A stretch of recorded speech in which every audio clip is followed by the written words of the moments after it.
Speaker Nancy Pelosi of California said on Friday that the House would move to impeach President Trump over his role in inciting a violent mob attack on the Capitol if he did not resign immediately, appealing to Republicans to join the push to force him from office.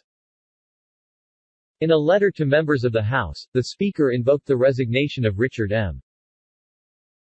Nixon amid the Watergate scandal, when Republicans prevailed upon the president to resign and avoid the ignominy of an impeachment, calling Mr. Trump's actions a horrific assault on our democracy. Today, following the president's dangerous and seditious acts, Republicans in Congress need to follow that example and call on Trump to depart his office immediately, she wrote. If the president does not leave office imminently and willingly, the Congress will proceed with our action. Ms. Pelosi also said she had spoken with General Mark A. Milley, the chairman of the Joint Chiefs of Staff, about preventing an unstable president from initiating military hostilities or accessing the launch codes. A spokesman for General Milley, Colonel Dave Butler, confirmed that the two had spoken and said the general had answered her questions regarding the process of Nuclear Command Authority. Some Defense Department officials have expressed anger that political leaders seem to be trying to get the Pentagon to do the work of Congress and cabinet secretaries, who have legal options to remove a president. Mr. Trump, they noted, is still the commander-in-chief, and unless he is removed, the military is bound to follow his lawful orders. While military officials can refuse to carry out orders they view as illegal, they cannot proactively remove the president from the chain of command. That would be a military coup, these officials said. The letter from Ms. Pelosi came as momentum for impeachment was rapidly growing on Friday among rank-and-file Democrats across the party's ideological spectrum, and a handful of Republicans offered potential support.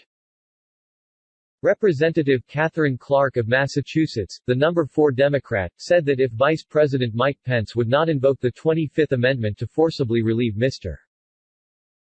Trump of his duties, Democrats were prepared to act on impeachment by the middle of next week. An aide to Ms. Pelosi said Friday that she still had not heard from Mr. Pence, despite putting intense public pressure on him to act. But Mr. Pence was said to be opposed to doing so, and she was making plans to move ahead, convening a call with Democrats at noon. Democrats were rushing to begin the expedited proceeding 2 days after the president rallied his supporters near the White House, urging them to go to the Capitol to protest his election defeat, then continuing to stoke their grievances as they stormed the edifice, with Mr. Pence and the entire Congress meeting inside to formalize President-elect Joseph R. Biden Jr.'s victory, in a rampage that left an officer and a member of the mob dead. 3 others died, including one woman who was crushed in the crowd, and 2 others who had medical emergencies on the Capitol grounds. The prospect of forcing Mr. Trump from office in less than 2 weeks appeared remote given the logistical and political challenges involved, given that a 2/3 majority in the Senate would be required.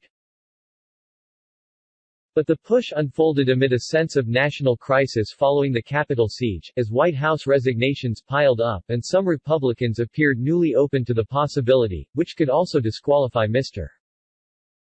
Trump from holding political office in the future. Senator Ben Sasse, Republican of Nebraska, a frequent critic of Mr. Trump, said he would definitely consider whatever articles they might move because I believe the president has disregarded his oath of office. He swore an oath to the American people to preserve, protect and defend the Constitution. He acted against that, Mr. Sasse said on CBS. What he did was wicked. The House is next scheduled to be in session on Monday, meaning that articles of impeachment could not be introduced until then. On Friday, Ms. Clark said on Twitter that Democrats were working to find the quickest path to hold Trump accountable, but added that they faced obstruction and attempts to delay us by the G.